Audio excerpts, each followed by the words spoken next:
talented guest we have here. He's the film and television director.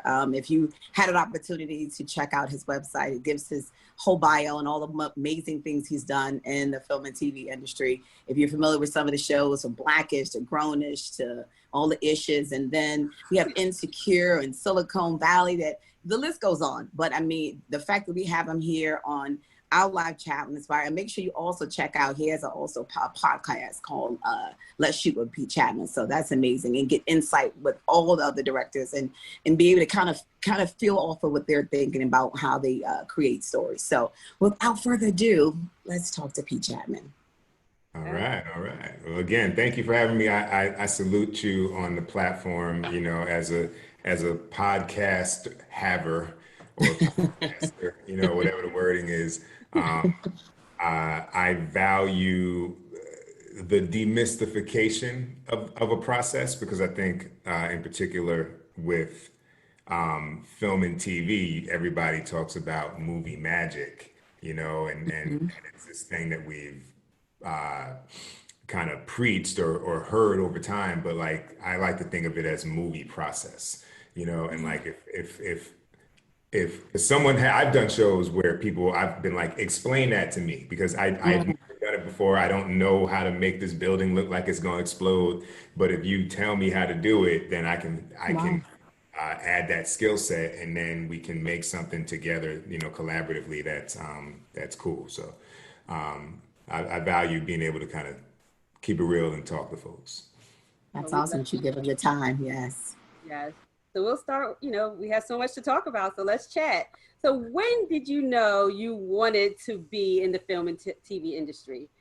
Was this your childhood, like, passion?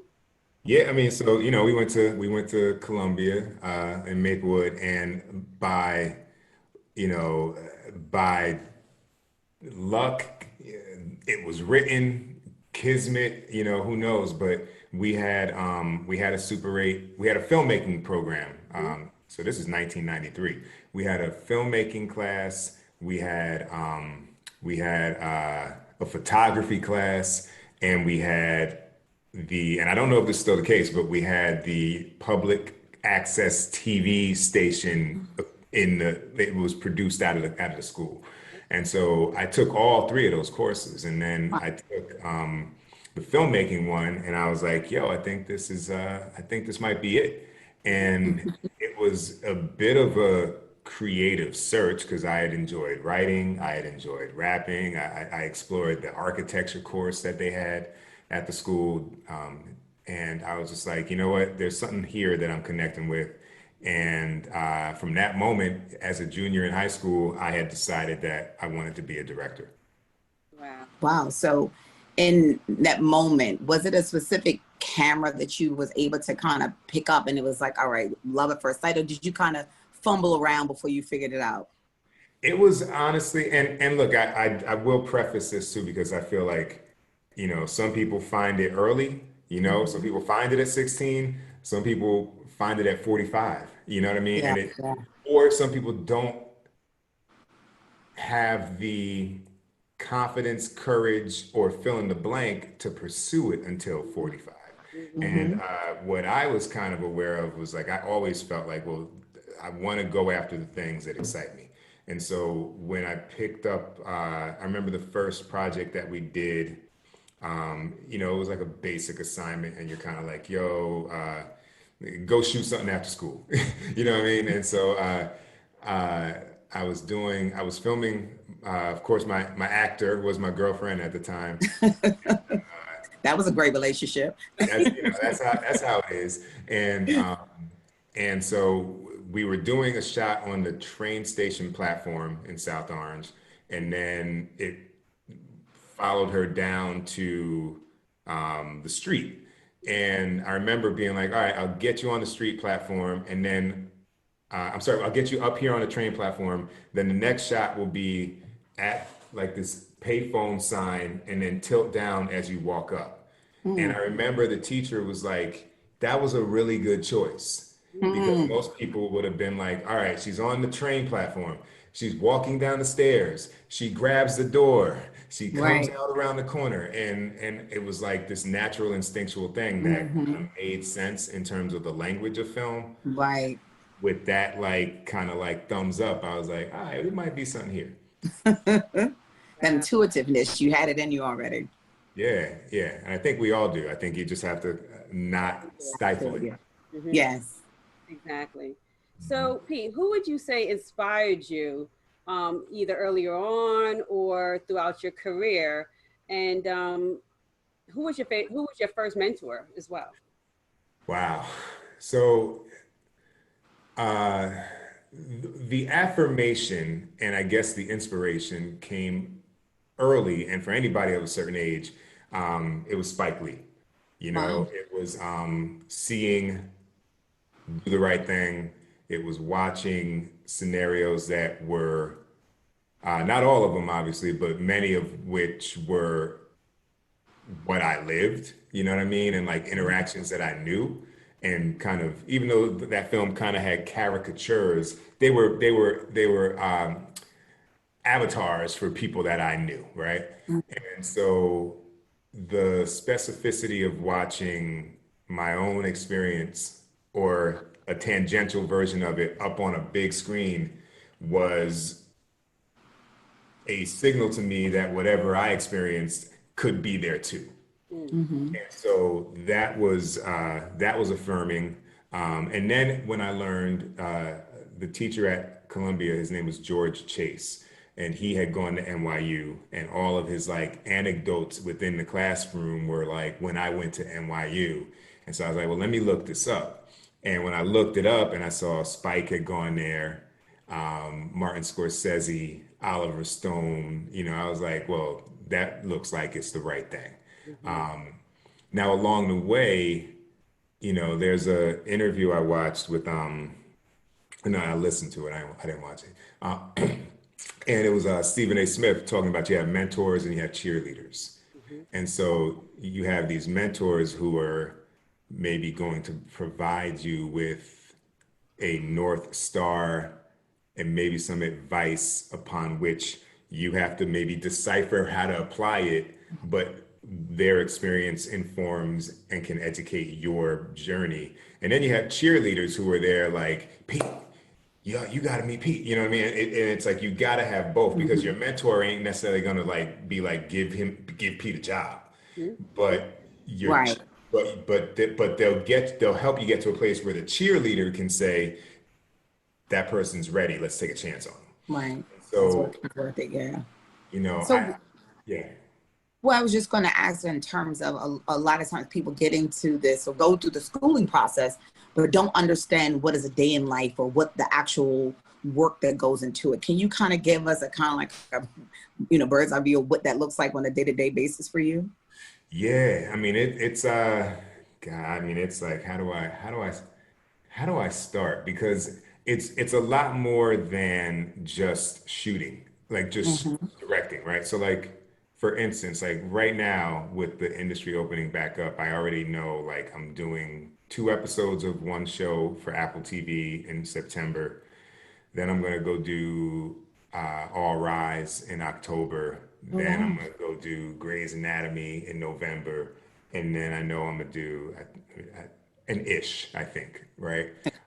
And so, and then I'm already hearing things about 2021. And so, what happens is I'm always watching TV. My job Mm-hmm. as a TV director is to watch TV because when you get a job, you have to know everything about the show. Right. So there's that portion of it. Like I can't show up and be like, oh y'all two characters is in a relationship. You know, what Right. I mean? Like that'll be crazy. Are you the So mom on the show? Oh, I didn't yeah, know that. mom. Yeah.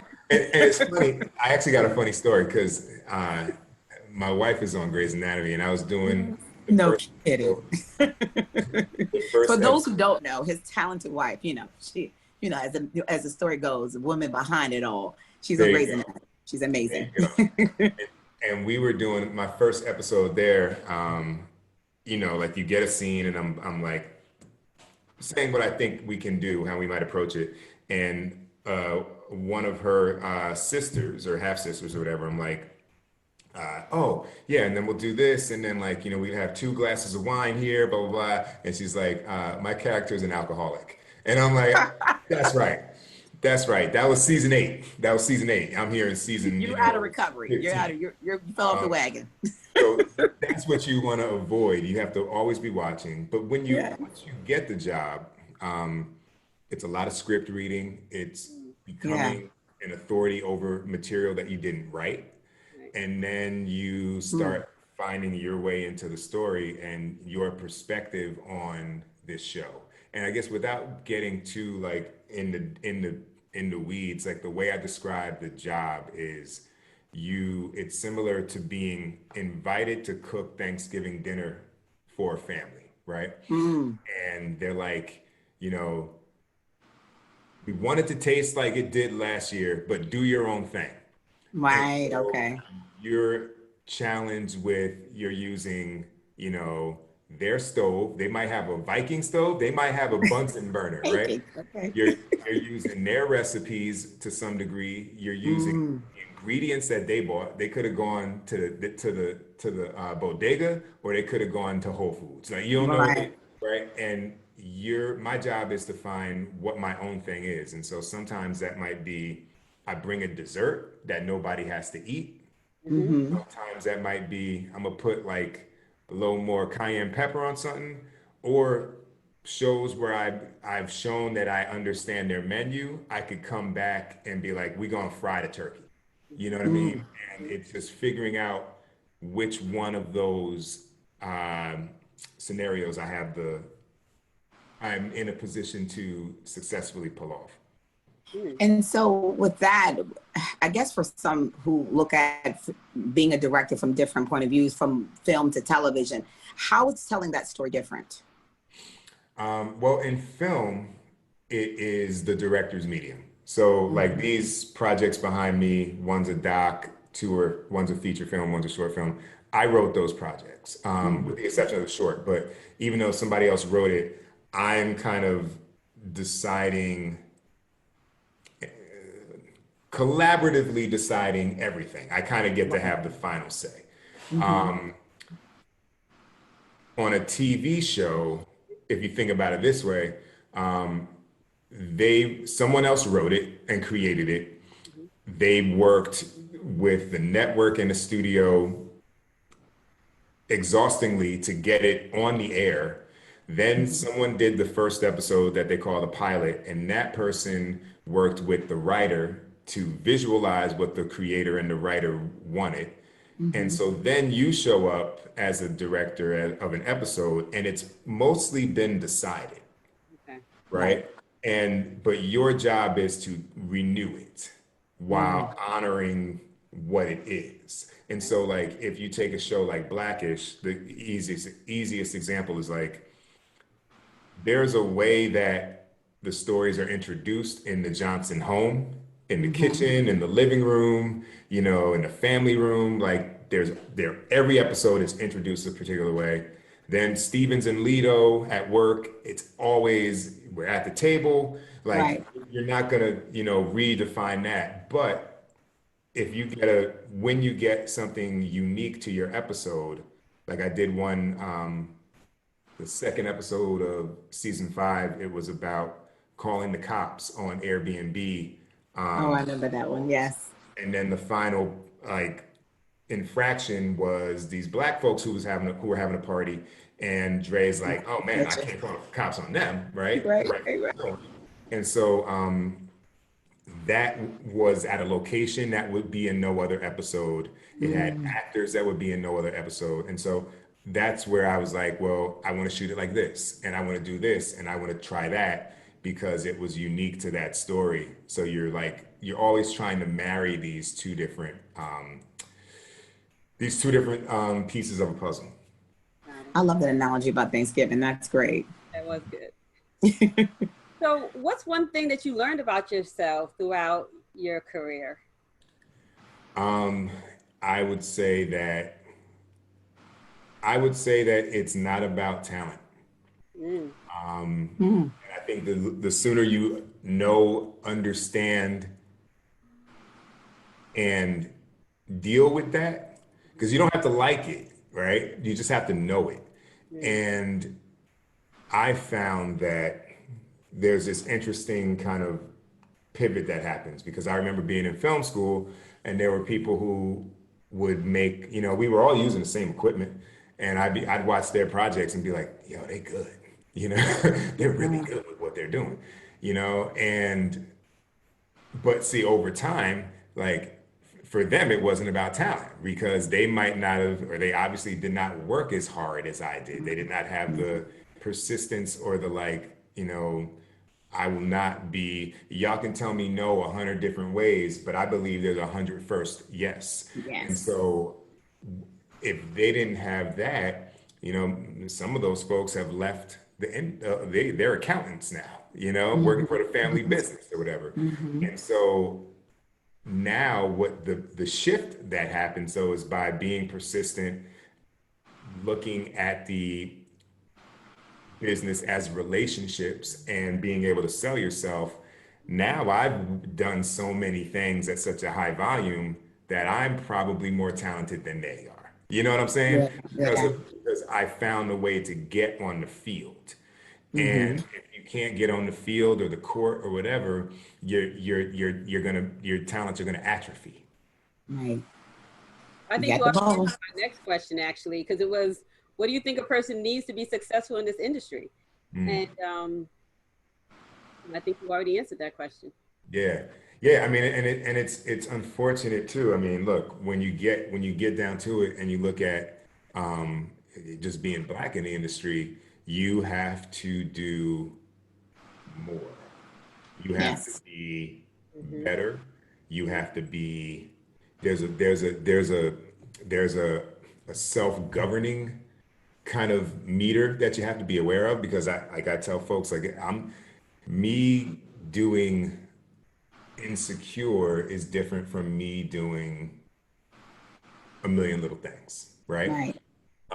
So like for instance, like I would wear this to go shoot Blackish right now, right? Right. Right. Other shows, I'm gonna be like, let me throw that button up on, Right. yeah, let me get a Kango instead, and like, whatever it is. Oh, And sure. I'm gonna still be myself, but I'm going to make sure that I'm aware of just what it means to move through the industry being me. Mm. Mm. So when it comes down to you going to school and going through your craft and learning and having gone through that, is it important to have that foundation of schooling, or can someone just become a novice and all of a sudden become an expert in becoming a director all of a sudden? I think I think school is great. See here, so there's always to me there's because I went to film school. I taught at NYU, and I'll be the Mhm. same person to tell you I don't think you need it either. Mm. But it Wow. means that you have to self you have to create your own curriculum, right? Mm. Okay. Because like if you think that going to a film school and learning a craft and getting a degree and doing a bunch of projects is going to equate a career, you're wrong, Mm. right? On the converse, though, if you don't go to film school, but you study films, you read all the books that you can, you deconstruct scripts, you work on films as often as you can, you take your iPhone, which becomes your DSLR camera when you get a little bit of money from your other jobs, which becomes a Mhm. short film. Like, if you do that and you're persistent and you know that you need to master the craft, you can achieve what the person who went to film school can achieve. Mm. But I think it's really just being aware of what are my like who are you? What are your available resources? Because you may not be able to go to film school because it's expensive. Expensive. Yeah. You know what I mean? But now it's been democratized so much that there's honestly, as far as I'm concerned, and I don't ever want to sound like, I walked 2 miles to school uphill, Right. to and fro, you know what I Like mean? my father does. You know, but I will say, like, people, like 2 years ago, a movie that won at Sundance was shot on an iPhone. Mm. So like, like you can download a free trial of a Yeah. program and edit your joint and then cancel the membership before you got to pay for it. So Listen, that's good advice. you know That's what I'm good Right. saying? advice. Like, so That's some good advice. I'm like, at a certain point, you can become your own gatekeeper. You Yes. can get in your own way. Hmm. And I would just hope that people don't do that because, I mentioned Spike Lee and I did an interview yesterday with Barry Alexander Brown, who edited 25 of his 30 films, right? Mm. And he did School Days, he did uh Do the Right Thing. Mhm. He did well, that was after that, but he had done films for other people, but he said he didn't feel like an editor until Malcolm X.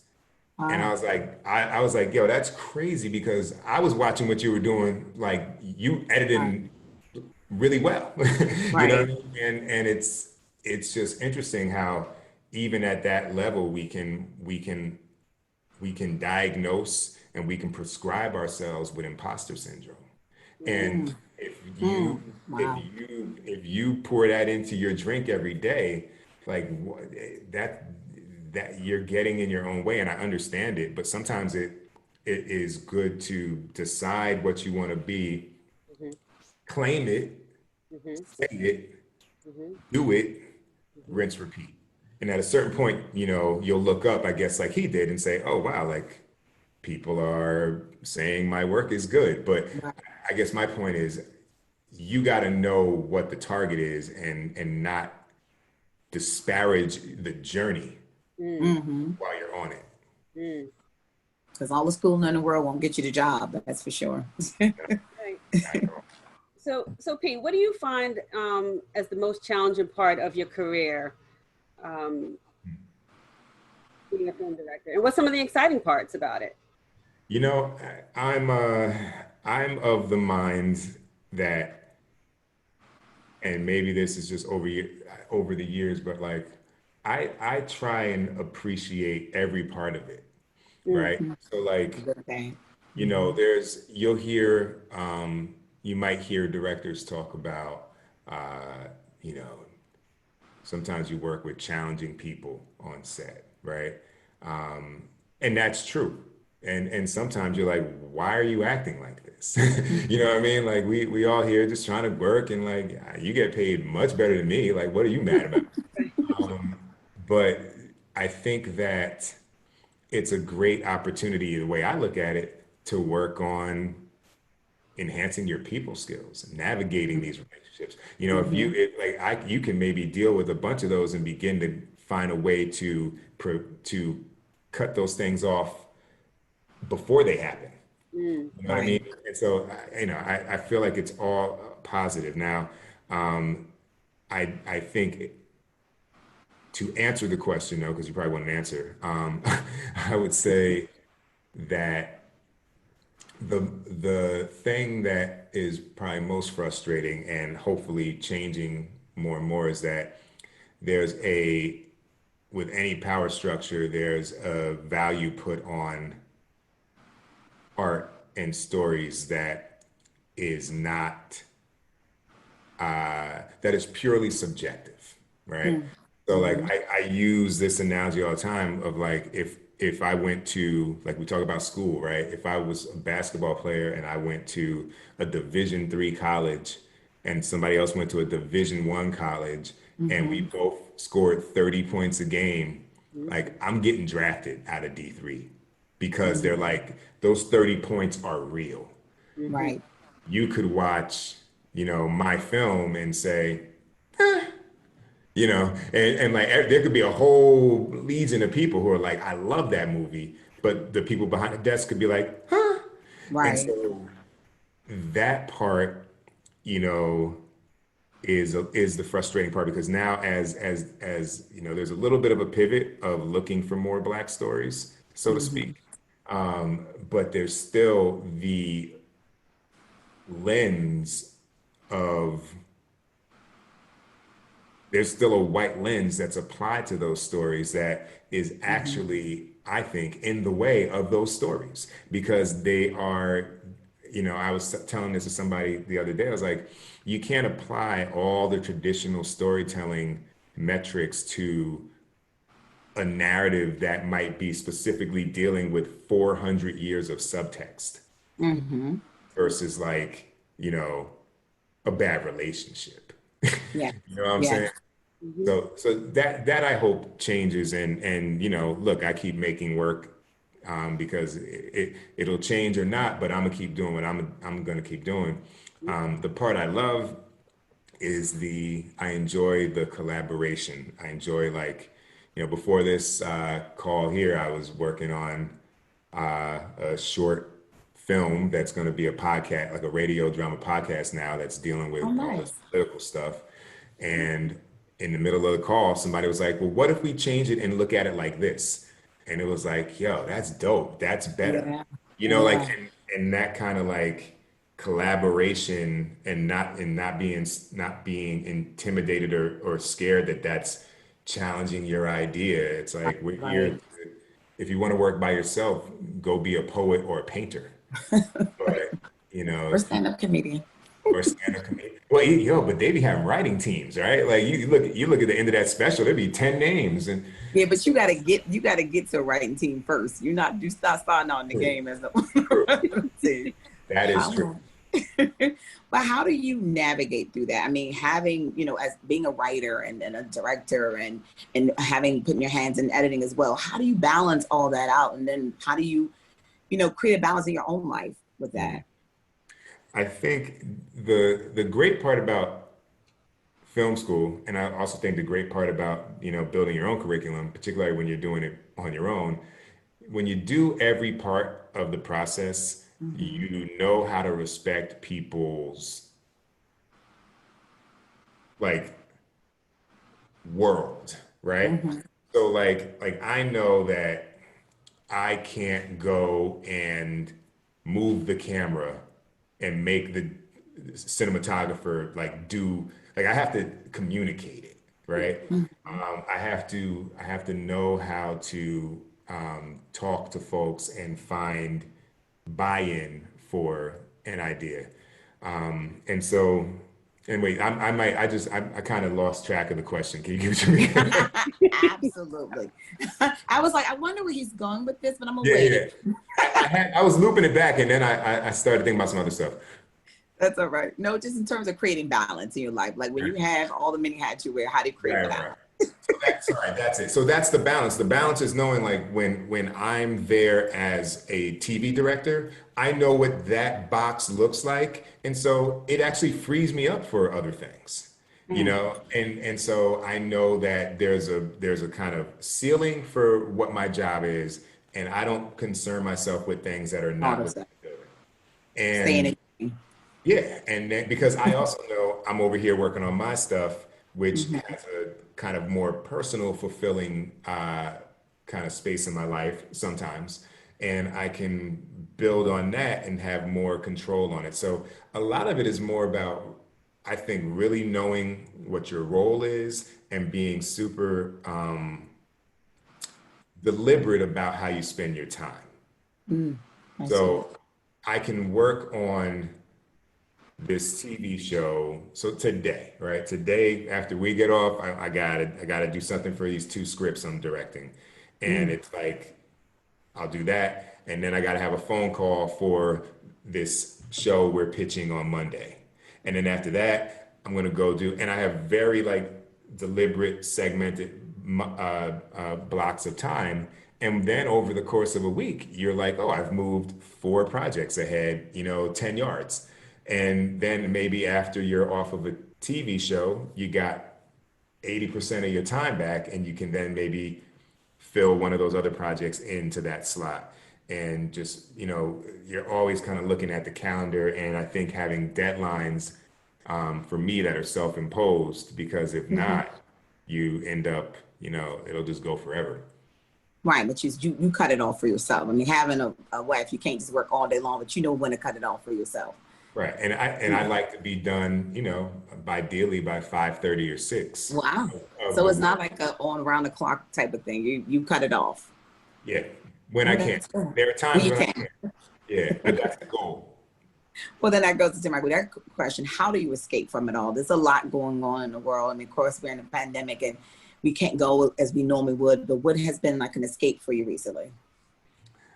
Honestly, it's been, you know, being home with my wife and our dog. We moved. It's being able to do the podcast and have like, you know, just honest conversations with people I admire and respect and collaborate with. It's making this short film. You know, it's like doing all the things that is writing this book. It's like I'm very much a believer in the creative pursuits that we all, if we're honest about them, that we all have. You're gonna be a lot happier pursuing them and making Yeah. them happen. And so I find, you know, and for me, a lot of the things that I work on go directly at the things uh, that are bothersome to me, Hmm. you know, so they're therapeutic in a way as well. It's dealing directly with it and then closing it off after you get done with it. So you Yeah. said you are writing a book, so that has to take a lot of your time too away. Mhm. You know, and again, look, I don't mean to simplify things, even though I do, but like, I believe like if to build a skyscraper, there's a step one, you know what I Hmm. mean? Like, and so for me, over the years of my career and journey, I've worked really hard to figure out what is step one, what is step two, and where am I going? And so, like this book. I mean, over a year ago, I outlined it. And so on my free time, like I knew I wanted to do it, I knew what it was about, so I outlined it. And then when the pandemic hit and we were all at home, after first I wrote the short film, then I was like, all right, well, it looks like this is extending pretty far.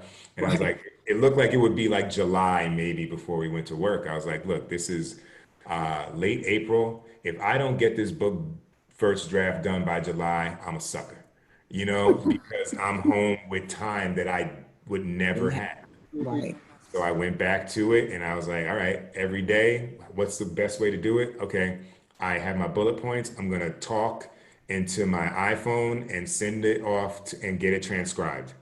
Mm. And I would do a chapter a day. Boom, Wow. 14 chapters. And you know, it didn't end up being a chapter. It ended up sometimes being like I could do 3 a week because life happens, right? Mhm. But it was well in advance of the July timeline. And so yeah, it was actually really methodical. And then I probably made my last revisions on it now before starting to send it out to people. Oh, that's great. Awesome. So I have another question. What is one of your favorite quotes, and what does it mean to you? So I like this quote by the legendary Miles Davis. Mm. And he said, and there's different iterations or variations of the quote, but in a nutshell, he said, it takes a long time to learn how to play like yourself. And it's this idea of like, you know, first, right, as with anything, you are inspired by the people that have come before you, and you're probably doing a little bit of replication and straight jacking, right? You know, I surely had some Spike Lee esque edits and shots in my early NYU work because it's like this is what I know, this is what I like, and over time, as you gain more life experience and you gain more understanding of the craft and how people actually, you know, like there's nothing that's happening by chance. It's Yes. all designed. And even if, Hmm. and if it is happening by chance, well, you can't replicate it. So how can you build a career off luck? And so Hmm. over time, you find that you mix that mastery of craft with that life experience and the development of a perspective. And then you end up at a place where you're able to, like you said, play like yourself. And so in the last, in recent months, I feel like I'm getting to be in that zone on the projects that I create for myself, as well as how I bring my voice to what people have created for themselves, and finding a way to collaborate and execute while adding a unique perspective to something that's already been designed. So with you having now finished your first book and everything you have on your plate, what are some of your other goals that you would like to have accomplished within like the next 5 or 10 years? So that would be other goals would be have a show we're pitching, trying to sell that, get a show on the air that comes from me. Okay. I have a feature film idea, so I want to get back to feature films because I haven't done a feature since '08. I want to do pilots. So much like I mentioned, right? Like the director that works with the showrunner and the creator to design the show. Right. I want to do that because that really there are distinct lenses through which the industry views directors, and there's directors that they view as kind of I don't want to use the wrong semantic word, but like they're directors that they view as like, Episodes. what's that? I said just the ones that just can do episodes. Yeah, exactly. Like but even there's like, oh, you can do like broadcast, right? Like NBC, ABC, whatever. Then there's like the folks that they view as like, oh, you can do premium cable. So like for me, like the Silicon Valleys and the Insecures were very important because it's like they want you to come to that show and really bring a perspective to it. Like not find a couple shots, but like really bring a unique perspective to it. And then I think above that, you have the pilot directors where they're like, we want someone that can design this world Yes. and understand story from a beginning perspective more than someone who can hop into a pre-existing thing. They set the tone. Yeah, so I'm looking to get in that space, and it's also it's just a much there's a bit of a look for it's a business too. So like there are pay structures, for as directors, there's a set rate, right? And so you can only do but so much because of time. But when you see folks who are doing pilots, they get paid on every episode of the show forever Oh, that's something I didn't know. because they set the tone. Yes. Their people are coming in and because they helped design it with the showrunner and writer and creator, it's a different it has a different negotiable also On it, yeah. rate. Yeah. That's awesome. That's something I didn't know. Yeah, I didn't know That the that. pilot director has a separate kind of, recognition to the show than the other ones who do the episodes. Good to know. Right. Right. Interesting. So before we open up the chat and start bringing a couple people on to ask questions, I have one question. What advice do you have for a child, teen, young adult that's interested in getting into this industry? So I think, gosh, that I'd have to let me try and look at that from a couple different areas, right? Because I think for a child, I mean, it differs because when we start talking actor versus like wants to make films or TV and or edit or use a camera, totally different because the amount of well, there's an objectification quotient and a psychological advancement quotient to being in front of the camera, Right. right? Like you're now a kid being put in adult situations. You're working, you know what I mean, and like you're doing, it's different. So I would hope that it's of interest to the kid and not of interest to the parent. Sure.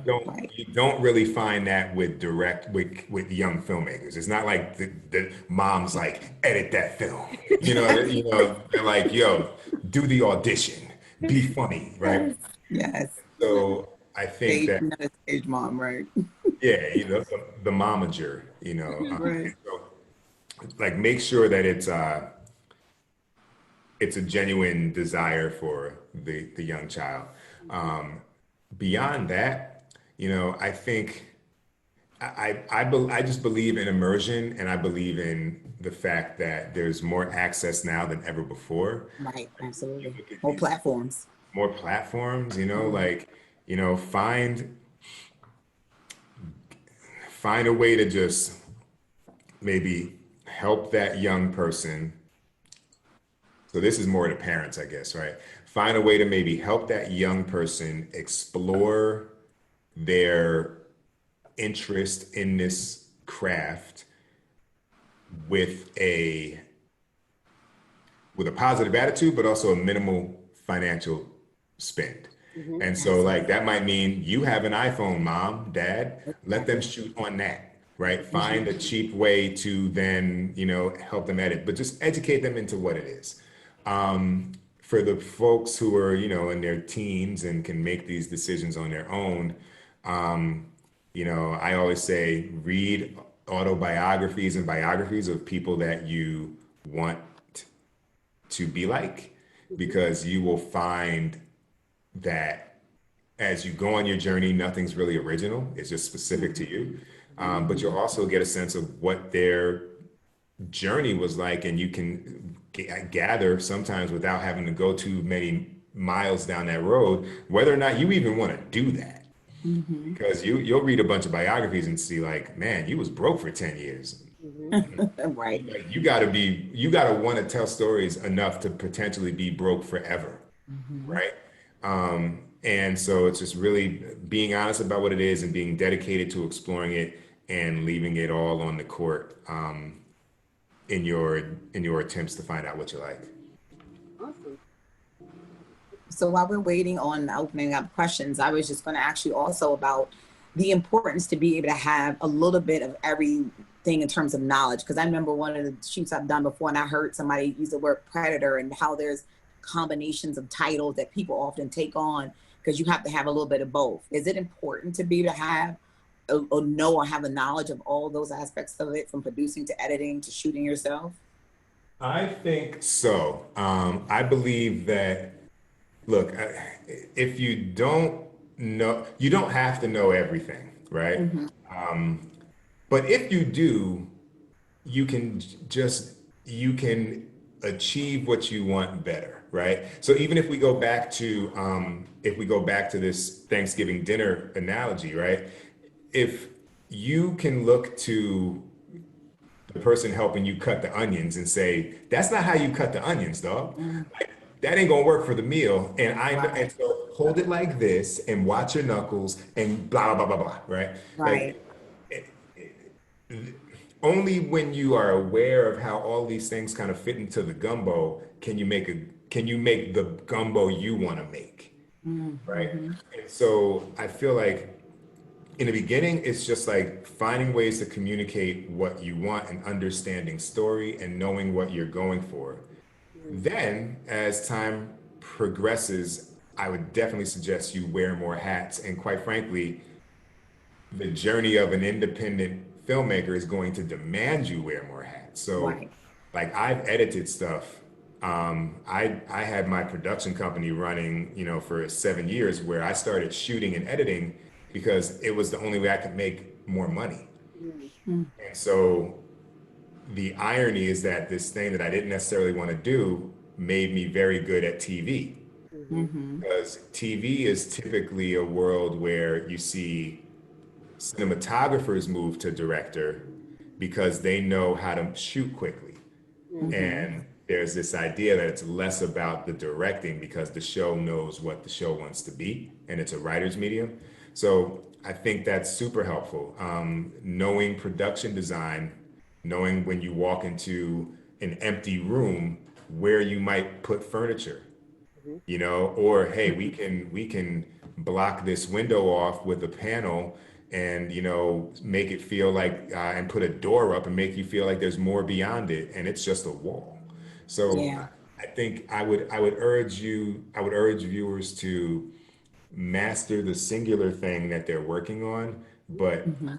look at what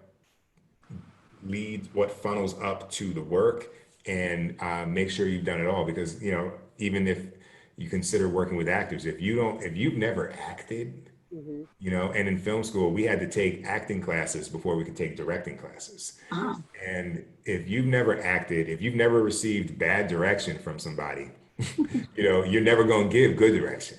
Right. And if you don't know what it feels like to expose yourself Hmm. to 30 people, you know, while you try and find the emotion in this moment, I don't think you have the right to ask somebody to do it, Hmm. yeah. you know? That's a good thought. And I was thinking while you were telling the story again about this cooking analogy. You must like cooking because you bringing it up a lot. Thanksgiving, not a gumbo. I know. I know. Turkey, Well, not a good. I found over this pandemic that I'm actually not a bad cook. Um, Okay. there's another to complete it. There's a guy, Paris Hilton, Paris Barclay. I was like, Um, Paris Hilton. yeah, Okay, good. Paris Barclay was the first black head of the DGA. Oh, And he was, I did Station 19. and Um, that's tell people what DGA means, Director Guild. So just so Director people Guild know. of America. So that's the Yes, like union that that too. protects us from Yes, the union. shady business. And so he was my executive producer, and there's a position called the producing director on Station 19. And the producing director is there to make sure that all of the visiting directors kind of understand the culture, they understand the Yeah. family for with whom they're cooking, you know, and they also have the support that they need. And one thing that he used to say is that he used to say, or he says rather, you know, somewhat facetiously, but the metaphor is true. You know, if you can't cook, you can't direct, Mm, because what you're doing is you have a convergence of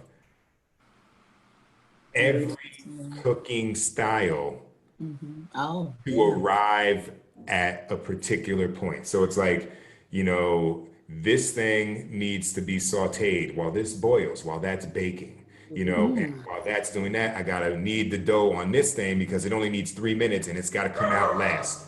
And so, you know, my dog going Hey, crazy. baby. So that is the nature of directing, finding a way to make all of these things converge at one time. Wow. So we have a couple people here that have questions. I'm going to bring some of them on. We have someone named Steve, and sorry if I mispronounce it. I hate to do this. I got a sign for this. So give me Oh, half a second. It's something. okay. Go ahead. Go ahead. Yeah, So that's while what I'm we do saying. that, Let's bring them on. let me And get then, them on. We're going to bring a couple of people on, one at a time.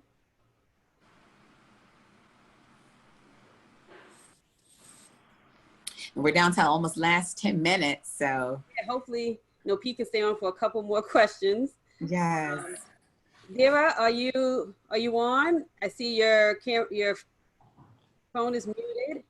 If you can unmute, There you are. Me now, right? there you Say your are. name for us. My name is DeRay. How's everything Right. going? What's up, man? So what question do you have for Pete? So, it was the question about the opening or like title sequence of a like TV show or a movie, for example, like Silicon Valley with the opening where it looks like a kind of like clay animation with the like hot air balloons and construction sites, and yeah, that. Such a cool opening. And then other ones like Atypical and Greenleaf. So I was wondering what determines the style of those sequences, and is it like a collaborative effort? Does the creator have people kind of pitch in on what it should look like, or how does that work? And I'm a motion designer, 3D generalist and associate producer myself. So I am always interested in seeing the process behind these animations, and I do make some of these myself as well. Right. Well, first, that's a great space to be. That is, to answer your question, that is a pre-existing thing. That is made before we arrive. Or if it's a new show, it's made outside of our episode. Like someone like you would be specifically dedicated to the design of that or the execution of that with the showrunner. So, you know, typically, I think the conversation around that is what tone are we looking to introduce for the show? Is it a comedy? Is it a drama? Is it a satire? You know, what do we get by animation versus having these people, you know, live humans in this title sequence, right? And you know, I think that a lot of it, there's been an evolution since probably True Blood and then True Detective and a lot of the HBO shows that really kind of heightened it to something that is an opportunity for art, right? In the same way that like those like the Bond credit sequences always are like, you know, you know the Bond credit sequence is gonna be dope. Like it's gonna be creative, right? But that's that's something that usually a specific house, post-production house or designer works with them on. Just like there's people who work only on titles, just like you know, for on Blackish, there's a department that only does the animations. And so it's all very specific. So people are using their storytelling craft in one particular place. Right. Well, thank you. Thank you so much Thanks for your question. Cool. Yeah, thanks for bringing me on live. You're welcome. So we have another one, Pete.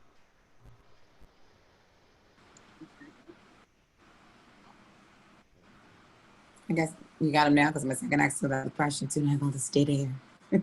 Yeah, I'm gonna trying to get it. While we're waiting on that, I was going to ask a question earlier about gaining actors' trust. What do you say or do when it comes down to that? Oh, we're waiting on this next person. I think the quickest way to gain an actor's trust is to know the actor's process, back to our other question, and know the story, know the script, know what the scene is trying to accomplish and where the character fits into the scene and the overall story, because then they know that when you give a note or when you answer a question, you understand how it fits into the entire piece. The last thing that they want to do is take a note or a direction from somebody who doesn't know what they're talking about and then is only going to make them look ridiculous in the full context of the show. So just showing that you understand story and then finding the particular communication style that works best for them. So I will ask outright, how do you like to be directed? Because there are some directors who there are some actors who want to have a Freudian conversation about each moment. And then there are some who are just like, you know, they don't need to hear much. They might just tell me it needs to be bigger or smaller, and then I can go rock. And so, you know, that's the thing. Like on a show like Blackish, I could have a particular type of conversation with Lawrence Fishburne, and then literally turn this way and talk to Tracy Ellis Ross, and it's a different style of conversation because you're trying to communicate in the way that's best for that person. And there's also a difference if it's Denzel Washington or Denzel Johnson too. So Exactly. So we have Dominique going. Good. Hi. Well, first, I just wanted to say that I also graduated from Columbia High School, except I graduated 2002. So I didn't. So good for you guys. but my question is, I am about to try to get back into the business or whatnot, try to get back on track. And I live in New Jersey, and I wanted to know, is it detrimental to move to LA to direct for television, or can you stay in the New York area? I think that, well, first, uh, salute to you for getting back, I don't want to say off on track because that makes it sound like you were off track. And I would maybe argue that because I'm sure there will be things that are that you've done in the interim that will make you better at what you're about to do. Um, Mhm. but I think that, I was in New Jersey until 2017. Mm. I moved out here after doing 4 directing programs. So if you want to get more information, you can go to dga.org, and there is a diversity link, I believe, that will have a breakdown of all the different programs that each studio or network offers. And so I did HBO's directing program, Disney ABC, Sony, and NBC Universal. And these Mm. programs were designed to put diverse voices in front of the executives and the creatives behind the shows at these different places. And so that was how I got in front of people because it is an industry of proximity and awareness. And so I was coming back and forth about a 50-50, split for about 2 years. And when it became evident that, actually, no, when I booked my first job, I was like, well, now I'm gonna move. And if it don't work out, I can always stay or move back. But I think the direct answer to your question is, and I'm good on time, just to let y'all know too. Okay, Um, good. uh, the direct answer to your question is there's one answer where you do it like you master P it, right? You make as many things as you can in New Jersey. You build your team. You find and enhance and elevate your voice. You appreciate the quality and quantity, and you just make. Mm. And you Mhm. go to film festivals, you put stuff online, you whatever, because along that journey, you're going to meet people who you will continue to work with. And if you'll allow me, I'm going to be a little long-winded on this answer because I feel like it might merit it. Take it down. And so that is the thing that I personally would do because I feel like first I got to have, it's like the Maslow triangle. First I got to have food and shelter before I can start being an artist. And so I Mhm. got to know I'm good there. And then when I'm good there, let me just create to the maximum of my ability. Mm. If you move out here before you're out here, I'm sorry, if you move out here before you have, in my opinion, like cemented, like put a stake in the ground, like, yo, I'm Dominique and this is what my voice is, I think that you are not necessarily going to have the ammunition that you want to speed up some of that process, right? Which is why I didn't come here, until that time. I had made 2 features. I didn't get an agent until 2016, right? 16. Wow. Having gone to Sundance, 2 features, one Tribeca, all this stuff. And so my point though is that like while I was in New Jersey, all the things that help me now were done then. So people I worked with, it wasn't like I was trying to find like some star. I worked with people and because we were all hungry, they became stars, Mm. right? Like Mhm. Kerry Washington was in my thesis film at NYU. Zoe Saldana was in my feature. The last short that I did in 2014 that got me into the programs starred Dorian Missick, who's been in everything for me since 1996 when he was just a Mhm. hungry actor, and his wife, Simone Missick. Now, after we Mhm. did the short, Simone became Misty Knight in Luke Cage. Now she's #1 on All Rise. And when we got shut down in March, I was prepping the season finale for All Rise. because she had been in my short. We worked well together, and she fought for me to be brought in. Oh, wow. You see what I'm saying? So like it, that's what it's that powers it. And I think that the other pivot I would make is, and I don't know if this, I'm making an assumption. The other way I would think about it is to take expectations off of everything that you do. Because for me, I did Sundance, I did these 2 features. I was like, I did that, and then these things didn't happen that y'all told me were supposed to happen. I'm expecting to happen, and now I'm over here like mad and shit, right? Like because like it's not happening. I'm like if I'm honest, I'm like mad and bitter because it's not happening. And so when I made this short black card, I was like, you know what? No expectations.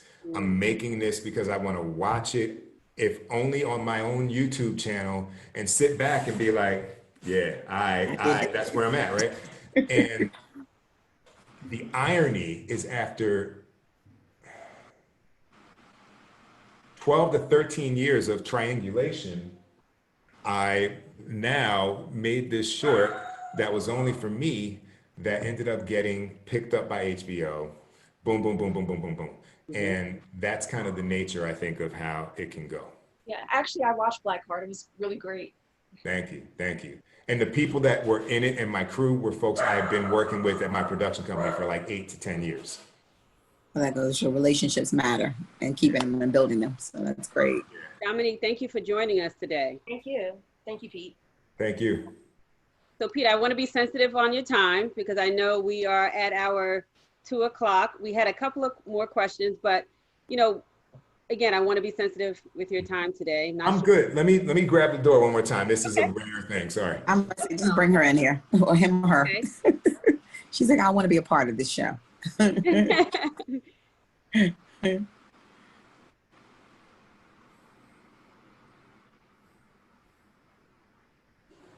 just going to go ahead and ask the questions that we have, and then we'll go from there. Okay. You want to go for the question that jumped to Jamil, or you want to go like the speed questions? I don't see, yeah, I think I'm going to ask Jamil's question because I think, you know, he actually submitted that earlier. So I'm going to ask one of his questions, and then we'll jump. I think we should go to 2 with that one because he answered that when we talked about the. Okay, so I mean, I guess. start with number 2. Start with number 2, and then I'll. Oh, what is this alarm going on? That's my iPad. We do have some other questions in the chat actually that I would like to ask as well. So. Oh yeah, and I saw that, and I was trying to figure out how to get to them. I can see them popping up. From Bridget Vaughn, and the question is: she lives in Tennessee. She just added a pilot sitcom to Amazon Prime, and it's also on YouTube. What are the chances of me getting a producer for this show to produce future episodes? Well, I think, so here's the, I have 2 ways I want to answer it. That's what's going on. I feel like, look, the way to get a potential producer is, you know, first the question is, do you have representation? Do you have, you know, an agent, lawyer, manager that can facilitate the introductions that you need to get to people through the proper channels, right? If so, then what are you sending to these people? Do you have a pitch deck to accompany whatever they might look at online? Do you have a Bible? Do you have attachments? Can you paint the picture of what this show does over 5 seasons? Because these are the things that they're going to need to understand in order to get on board. So that's kind of the first thing to consider. My personal thought is, I think you build that plan, but I also feel like you don't put progress in the basket of other people's acceptance, right? Now, maybe that project can't move forward without assistance because maybe it's a sci-fi and it needs dough, or it needs, like, it really needs something that you don't have. So cool, boom, boom, and then go make the thing that you can actually make right now. So the thing you can make on your phone, make that. The thing you can make with the person that owns some cameras, make that. And you can always loop people back to what you had before, because this is not to be discouraging. It's just what it is. And you can look at Ava DuVernay. The second film she made was the first film she wanted to make. And so she made I Will Follow for $50,000, I believe, of her own money, and bet the farm on it. But she was also smart and used her experience and expertise as a publicity and marketing person to give herself the best shot of answering the biggest question with an independent film, which is, how do I get people to see it? And so what she did, having promoted studio films to Black audiences and worked with film festivals, she created a film festival network, knowing that these people have an event once a year, but their mailing list doesn't go away. And so if I can go and set up a distribution scenario where I go to those cities where the infrastructure is already there, then this thing that I spent $50,000 on, I can give it a good shot at getting eyeballs. That film does well, and then she's able to go and make Middle of Nowhere, her second film, for $250,000 with investors. And that film gets all kind of accolades. That film gets her Best Director at Sundance, first time ever for a Black woman director. And she made the thing that she wanted to make all along. It just took a different path. And so I would look at the viability of the project that you're doing now, not in creative worth, but in your ability to pull it off. The show that I'm pitching on Monday is something that I started writing in '04. And only now has my, cachet gotten to a place where I can get in these rooms, and only now has the appetite for a conversation about the subject matter in this project risen to a level of, let's hear the pitch. Yes. And so it's just like, you got to be honest about it. You got to know it's not like you're dissing yourself, but like, I know there's projects people, like, I could be attached and then somebody bigger comes along and they'll be like, bye, Pete. And I'll be like, I get it. Right. It's the business. I ain't messing with you again, but I get why you did that. Right. Yeah. Right.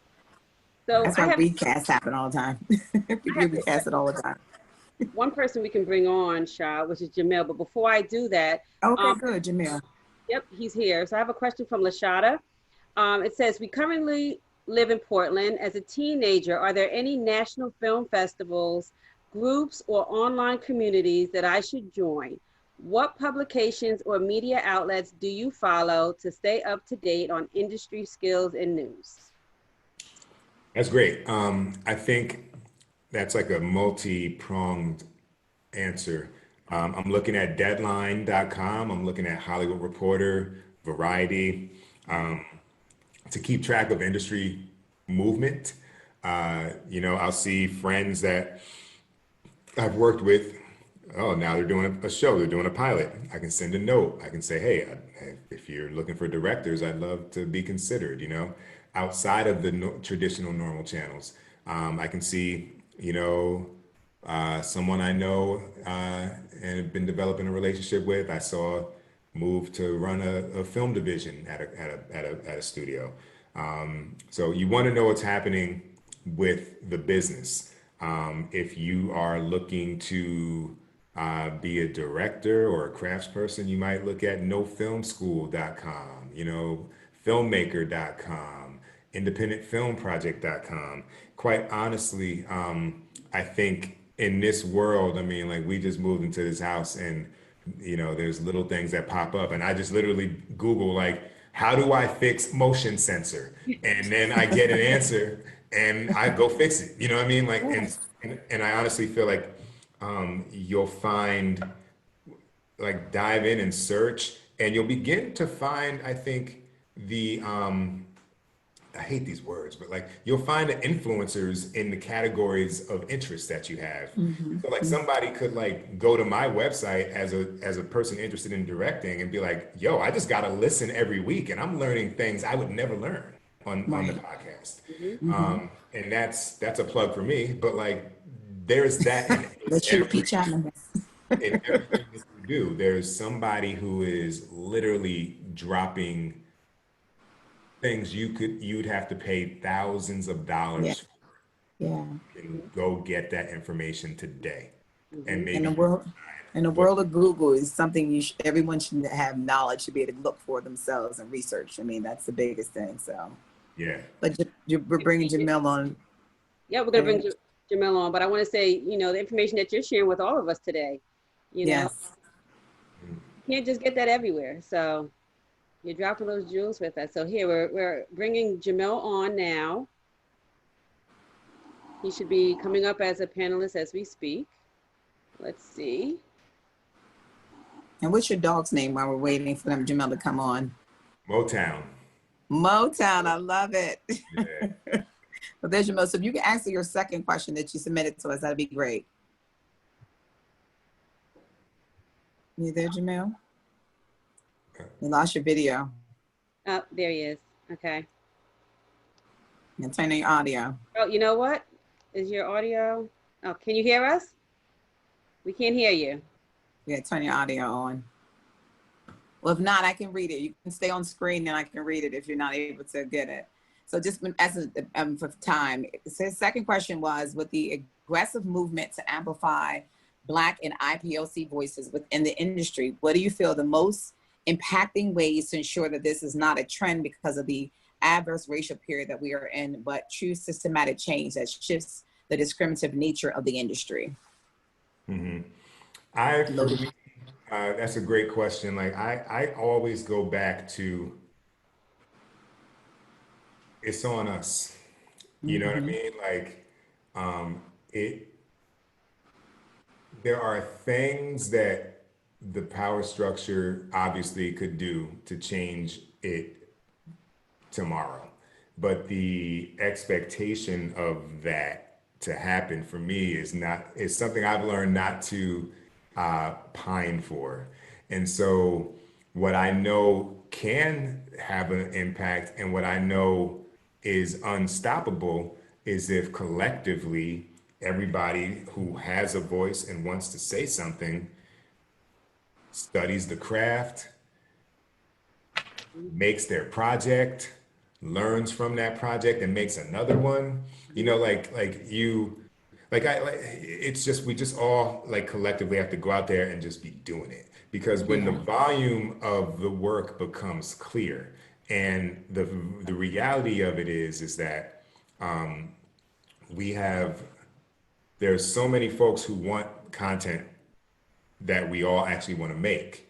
We have an audience. Everybody has some audience for what they're doing. So like, make it and get it out to them. And so what does that mean? That means the new filmmaker is not just a filmmaker. And taking Ava as a great example,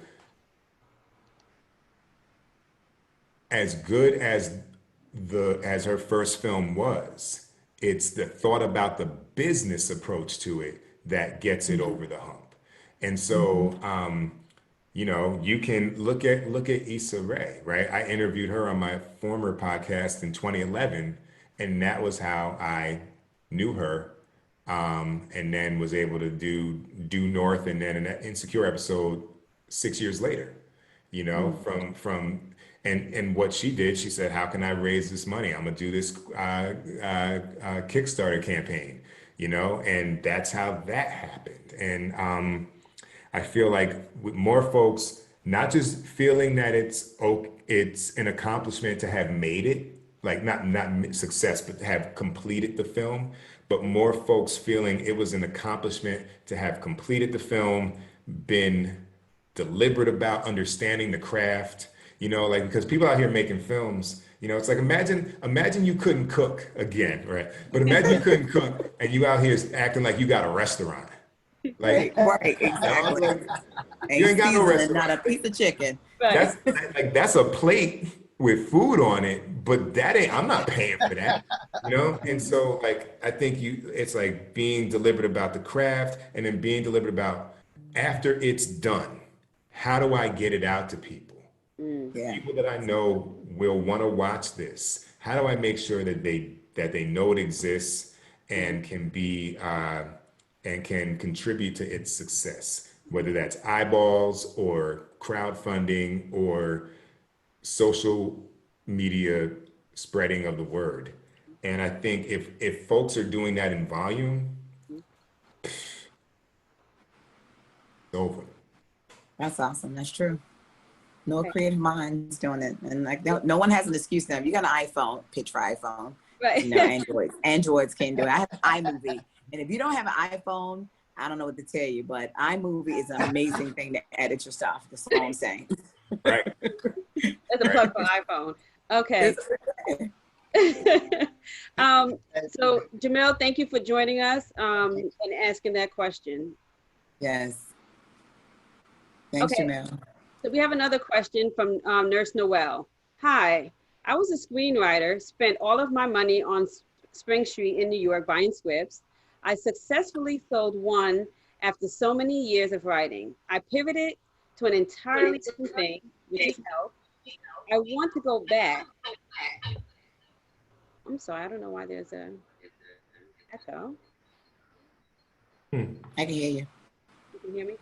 Okay, so she You might says, have to switch I right want now. to go back. What do you say to those who pivot and want to pivot back? I would say, I think a successful career in this game is actually about the pivot. So I wouldn't look at it disparagingly. I think it's a requirement. Because I pivoted from shorts to features, from features to running a production company, from a production company to television, and now I'm trying to pivot back to feature films because the industry does not know me as a feature filmmaker. They don't even know these shits exist, right? So like, I think that I think it's taking an honest look at what the landscape is in front of you and how do you make that pivot. I think the biggest thing in this industry is the personal narrative that you weave about your personal journey. So are you able to, because at a certain point, you're going to have a meeting with somebody and they're going to want to know who you are. And they're going to need to understand how who you are makes you inextricably tied to the success of a certain project. So because of your journey, there's no one better than you to write this script. So it might seem like I was over here for 10 years, but while I was there for whatever, I became the expert on this. And I bring that over to this thing again, where I had success and now I'm back. Like, I think there's a way to make everything positive, because it's just carving out the things that detract. And what it sounds like to me is you're very aware of what the negatives might be. So you can take the thread right out of them in how you present yourself. Right. For me, as an example, getting into TV, I knew that the big thing would be, well, you've never done TV, right? And you're saying you've done films that we've never seen. So do you understand that it's a writer's medium and not the director's medium? I know that's the question, right? So then I'm saying, well, all right, I've been doing these branded videos for 8 years. And guess what? When I'm doing that, I'm bringing my vision to the DNA and language of CoverGirl. CoverGirl wants all of their things shot like this. And that is no different than what happens in a TV show, except instead of the product, I'm dealing with the talent. And in dealing with the agencies, I think I developed a people skill that I can take and translate to TV. So these are the things I'm saying when I'm in the room with these people who know nothing about me, and I'm working to make them exhale and say, okay, like, didn't know this guy before 9 a.m. today. He was clear about what he's done. It seems like he understands what would be expected of him. He just hasn't had a chance at it yet. But maybe something will open up and we'll give that guy a chance. And so it's like you just do that over and over and over again in high volume with everyone that you meet. And at some point, someone's able to like close a gap and use you to help them. And I think the final thing I'd say on that is that, and it's a little pivot. It's a little pivot, but it's as big as losing expectation in the work you create. Changing the presentation of your journey and your skills to, I want to help you make your project, to like, there's a difference in like, I want to help you make the best show from, I want to direct TV. Right. You know what I'm saying? Like, and they're both the same thing. It's just, but the person hears, I want to help you make your show as good as it can with my unique kind of life experience that is in line with what you're doing. They hear that much better than somebody who just says, I love directing. Yeah. Yeah. And that's the nature of it. It's all self-interest, you know, and you know, be aware of that. I guess the real takeaway is that much of this job in this industry is about the people skills, the emotional intelligence, and not walking into Soft skills. soft skills, and not walking into traps that are easily avoided by considering how what you say lands. So we have a question from Hassana, who we actually went to school with. She said, Pete, I believe you were talking about me when you said the person doesn't have the courage to start until the age of 45. That's me. I have a story that I'd like to share, and scenes pop up in my head throughout the day. How do I get started taking my vision and putting it on paper? So the first thing, there's this quote that I appreciated, or not a quote, but it's from this book, Story by Robert McKee. And he talks about how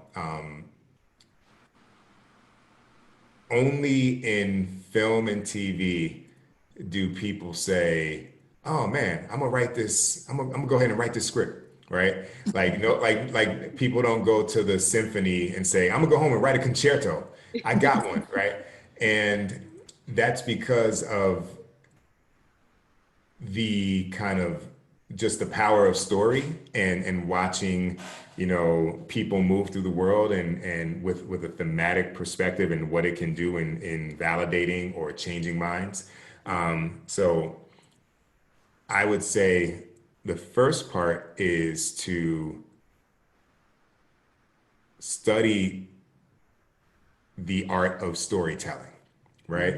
It is something that I'm like in doing all these television episodes. I think I'm really finally getting a grasp on how to use the toolkit of comedy versus drama versus, you know, satire.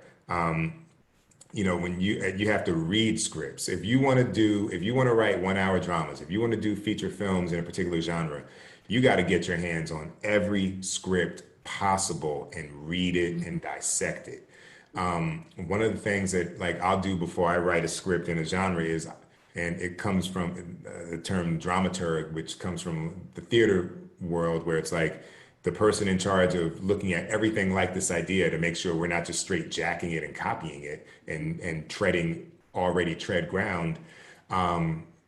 you know, I'm if I'm doing a romantic comedy, I'm gonna watch every romantic comedy, and I literally go scene by scene and write what happens in each scene. Mm. And what ends up happening by the time I've done that for 5, 8, 10 films, I can see the architecture of a romantic comedy, and I can see that they're all doing the same thing. And then I can see how I want to change.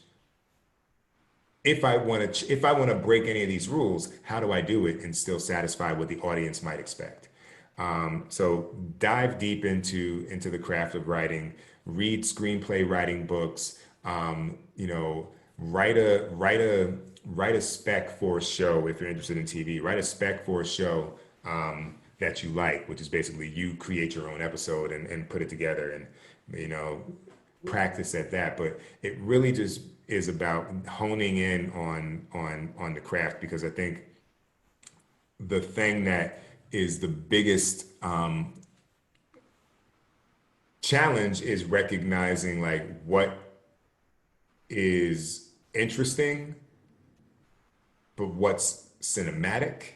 Like where do you need poetic license to actually make it work as a story? Because a lot of times people like take things and say, well, this is how it happened. But sometimes like that's cool, but like how do you make that a story? And what do you change or what character do you need to add to make it thematically hit the target you're looking for?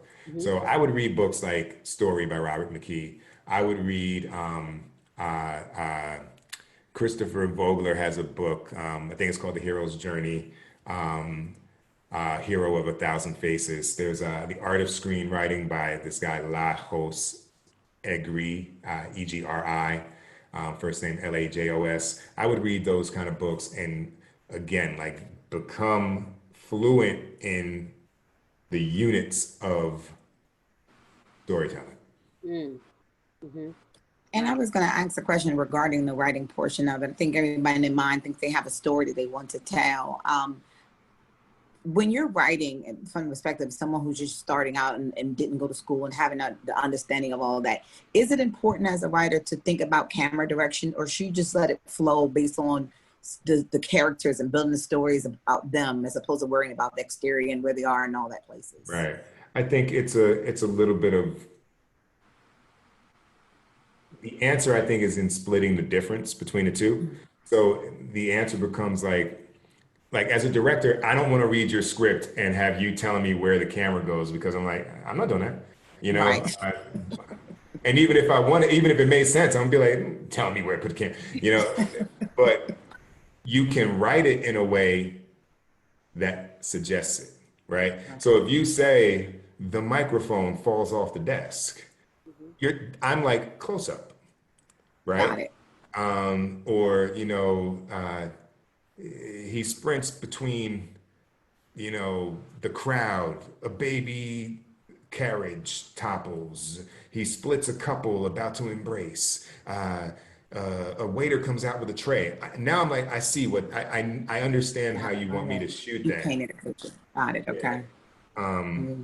Because you're in total control of that, and the more effectively you infer that,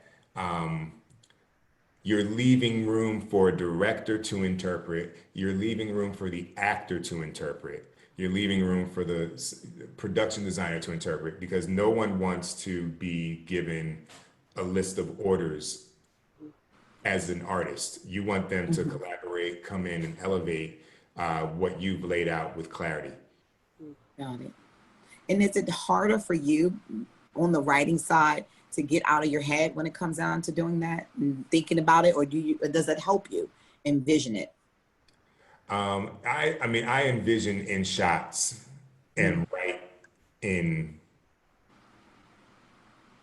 prose. You know, I don't know the right text. Obviously, you write in text, but like, I just write descriptively because I don't, because I know what the experience of the screenplay should be, unless I actually need to get into the like nuts and bolts and be like, we see this, that, and like really guide you specifically because it's like a montage. You know what I mean? But I work with a co-writer often, and the things that become super specific, because when you know what you want to see, you can also make it read quicker, Yes. Okay. because you're not saying, you're eliminating actions that are not important from what people have to digest off the page. I guess they're faster. Yes. Awesome. So actually, Pete, you stayed with us an extra 30 minutes, All right. but I want to And ask, Motown joined us. do you have any parting words to help inspire others and our children and just anyone that needs that extra inspiration and encouragement and empowerment? Yeah. You know, look, I think that I think it's tough, because I always I like to, I don't want to prescribe something that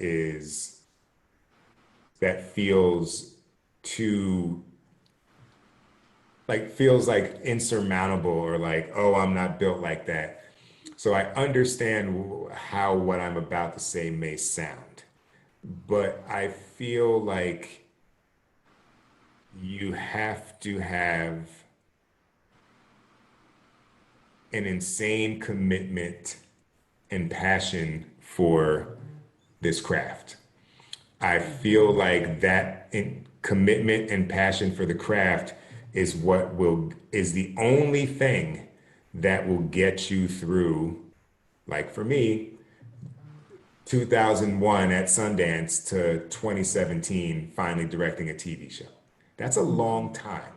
That's a long time of life, of disappointments, so to speak, of money spent and not doing what I hoped it would do, of coming across shady people who owe me money, like, but like, it's the passion and having a reason that you're going after it that I think defines and builds a career. Some people will pop really quickly. Cool, great, awesome. But those often are the people who fizzle out, because there's things that you learn over the long haul that you can apply when you get there. So I think there are enough people who, let's not be negative. They're not trying to stop you or tie you down, but everybody ain't out here ranting and raving and cheerleading you. So be your own cheerleader. I Yes. say all that to say, be your own cheerleader. Do not ever look at yourself in the mirror and say you can't do it. Do not ever say, oh, it's just this. No, I've been calling myself a director since 1993. Awesome. Even though nobody else did. Even though IMDb didn't exist and I didn't have no credits, I didn't have a website. But if you asked me, I would tell you that. Because then I begin to inform myself with a perspective of myself that I can live up to and live in. And so, I think that it comes down to that. And then over a long enough timeline, sometimes you look up and you're like, oh, they think I'm a director too. Yes. Right. That's awesome. Right. You've spoken to existence. Yes, that's That's right. for sure. You think about the purpose, your passion, also being patient, but at the same time being persistent. Those 4 P's are, really important. Yeah. And you pull this together nicely. All the information that you shared. I'm getting messages on my phone saying how impactful this session was, and it was for me as well. I learned a lot. Yes. Thank You you. learn a lot. Yes. Thanks Thank for you having so much. me. Appreciate y'all. Thank Best you. of luck to you. Keep dreaming bigger. Yep. That's right. That's right. Good luck, The everybody. next episode is going to be about your cooking. We're gonna have to do culinary skills that you I have. want some jumbo. That's right. Yeah, we want some gumbo. Gumbo. Live from the grill. That's right. I like that. Thank you, Pete. Thanks, Pete. Take care. All right, Bye, y'all. Thank you. Motown. Thank you, everyone, for joining.